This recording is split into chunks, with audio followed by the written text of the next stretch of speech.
إيدي كوهين اللاجئ اللبناني اللي عايش بإسرائيل.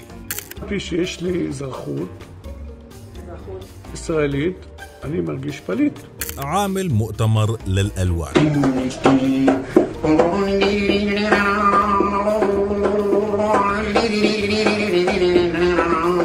وين يا حزركن؟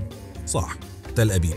وعامل دعوات للأقليات الموجودة وغير الموجودة كمان. ورغم أنه هذا المؤتمر بيمثل قسد، إلا أنه القسديين مو رضيانين أبدا، لأنه معتبرينهم أقلية، يعني بدهم مؤتمر لحالهم ودعوة خاصة لمظلوم عبدي يلي ما معه هوية سورية.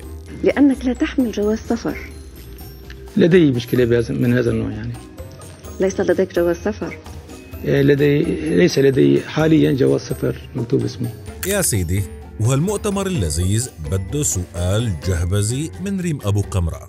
من الذين سيحضرون هذا الحفل مظلوم عبدي.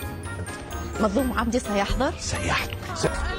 صحيح، مو ملاحظين انه اللاجئين بكل مكان بالعالم قاعدين يخططوا ويقرروا مستقبل اصحاب الارض؟